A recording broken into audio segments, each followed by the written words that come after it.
To be the monitor of the seminar. Here we have one of our best groups in the night. So here we have Sharon, and we have Sunny, we have my friend Catherine, we also have the wonderful Dennis, also we have our expert from Florida, Veronica, and our expert from Ecuador, Joan. If you have questions, just ask for a paper and we will decide if your question is appropriate for the group and which of the of who are the of the members are able to answer. Okay, go ahead. Thanks, Carlitos. Hi, everybody. We are Group 3. We are going to talk about speech heroes, and these are the members of the groups. We are going to do, in order to talk about this topic, we have selected 3 videos, and the students are between from 6 to 10 grade. The age Like from 9 to 15. 9, 15.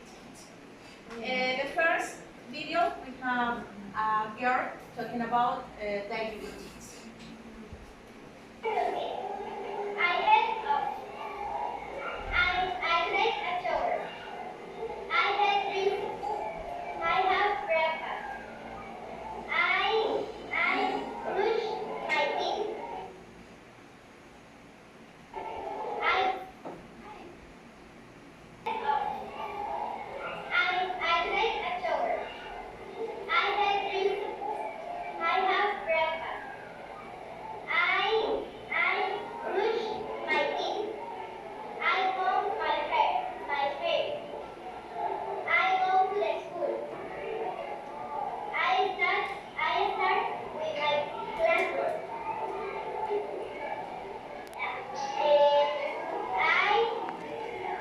have lunch. I finish the class. I arrive with my mom. No, move my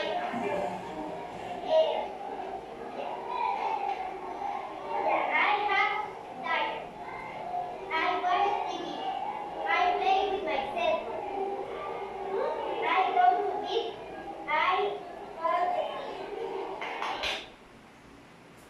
Okay, and the speech heroes that we consider are rehearse, self-monitoring, gestural content like symbolics, lexical or indicative use. Why we think that repairs is one of the errors? Because as you can see that the students make pauses in order to correct herself. Self-monitoring is also when she makes pauses to correct her mistakes and to correct the utterances. Okay, then as we saw, the girl kept doing this movement when she was talking. This kind of movements help her to keep going with the oral expression. Gestures are really important to produce a message, and they are the main thing when you are talking, and they help you a lot. Also, we have the other lexical or indicative. We saw that she did this movement in an involuntary way. She kept talking, she was moving, and then she had the paper in her hands. Maybe if she didn't have the paper in her hands, she would do something else with using the hands, and when she put the paper in one hand, the left hand, she did this movement in her hair. Okay, so we can see if she hadn't had the paper, she would do more gestures when she was talking, when she was speaking.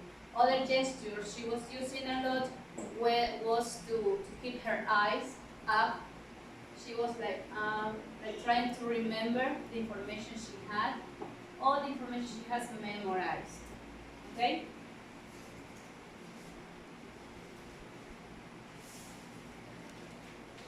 I'm going to continue with the videos. In this case, it's about daily routines. Okay, so please, first we are going to watch the video and then we are going to talk about the errors in this case. Hello friends, my name is Emily and I go to present my daily routine. First, I wake up at 6:30 in the morning. Then I change my clothes to go to the school. Then I eat my breakfast. I brush my teeth. I brush my hair and I finish sewing. I go to the school. I arrive to the school and I go in the class until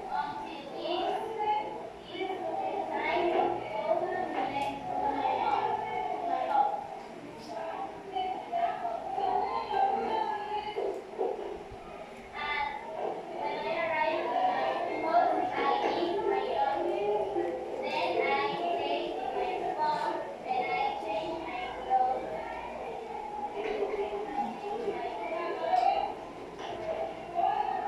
I do it, and I put the robe.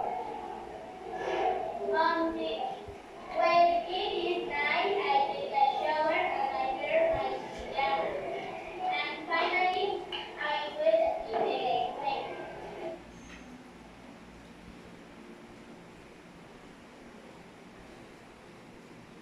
Well, dear public, in the last presentation we can appreciate some kind of errors that the student, in this case, has. But it's important to recognize that make errors when any student or any person is learning another language is normal.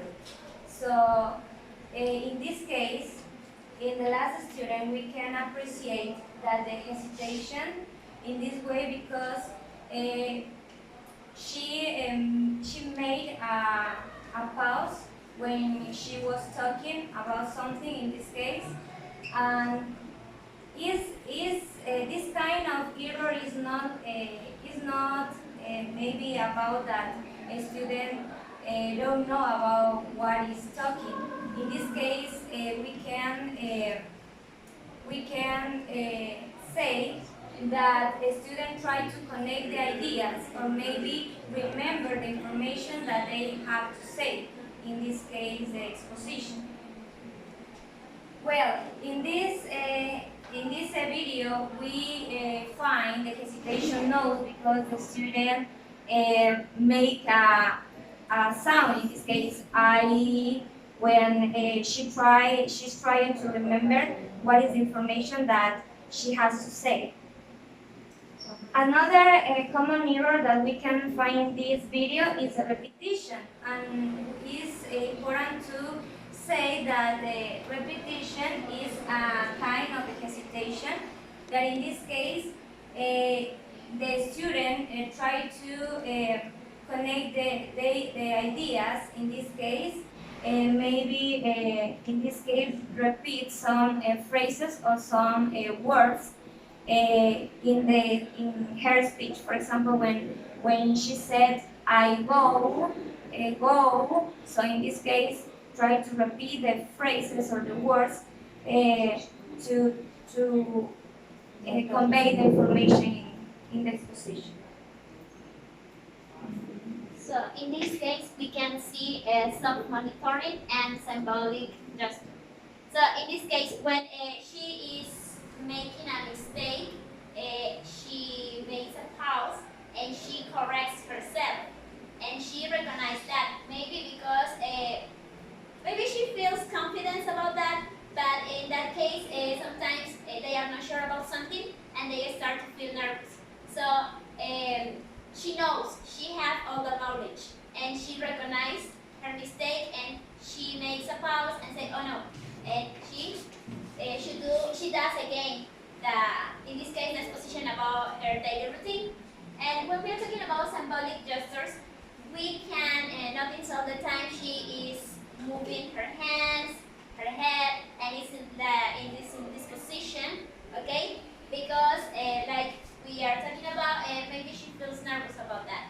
But we have to recognize that sometimes it's that they don't have an idea about what they are talking. It's all about the nervous, even when the partners the partners start to bother them or something like that, they feel nervous. And this is the reason why sometimes they make mistakes in that time they are speaking something.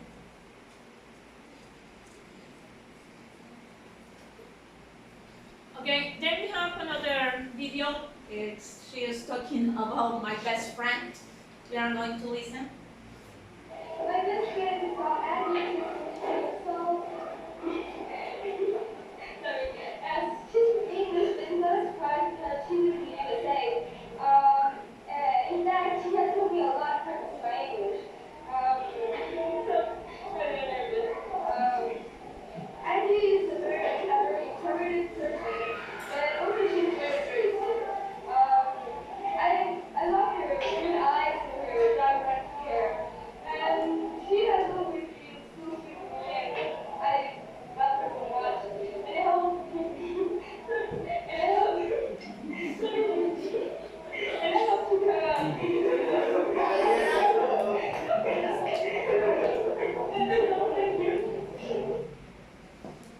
Okay, in this video, we found use of fillers. Remember that use of fillers are some words or phrases like I'm sorry, I'm nervous. We have the intonation. He raises down the voice. Also, we use use of refers in order to coordinate her ideas, like I'm sorry. And we have symbolic gestures that are gestures that he used when he used her hands. Okay. Now we are going to continue. And also, what you can see in the videos is that she's nervous, but she has a good pronunciation. So maybe she knows what to communicate. But when she says herself in front of a camera, even for us, we get nervous if we are being recorded by someone. And it's a little bit difficult to continue to carry on with the exposition, in this case for her. Okay, finally we have the conclusions. With this activity, the conclusions that we found are errors are common in students, in teachers, in native speakers. We can find errors too. Learn from errors. Errors help us to learn more about the language. Gestures. The use of gestures is typically in all of us, in all people, because in all people and in all language. And finally, the practice makes perfect. If we want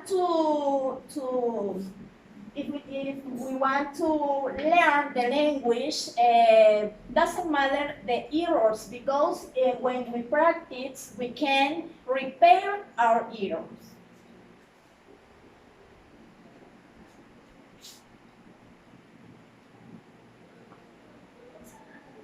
The recommendations. First, the confidence. We as teachers have to give confidence to our students. Okay, we have to support them and say them that the errors are common and we can learn more and better when we make mistakes. One way of telling our students about the mistakes they make, maybe, well, for me, I would like to be corrected at the moment of speaking. I like that because I remember when for the next time, maybe I'm going to use the same word, I'm going to remember that I was corrected. But for other people, it's not like that. Maybe they can feel angry because they feel upset, or maybe you can affect their motivation to continue learning. So maybe what you can do is to, as we learn in other topic subjects, it's to make, I will say this word like this, or I would use this word, okay? Or then you can make a list of the mistakes they made, and at the end of the lesson, you can repeat with your students the words they didn't pronounce very well, right? And my Okay, and finally we have division. And this is not just for the teachers, it's for the students too. As teachers, we have to be patient with our students. We don't forget that they are in a process of learning. And in the case of English, it's not their mother tongue. They are learning. They are acquiring another language, and sometimes for them it's complicated, and sometimes maybe they start to feel frustrated with that. And of course, we have to be patient with them, and sometimes it's necessary to create a connection with them. And if, like my partners say, it's much better to correct them in private, not with the other partners, because sometimes they are not taking in a good way. Sometimes maybe they start to feel they feel bad, or they feel sad, or they start to think they are not doing it in a correct way. So it's much better to do this in private.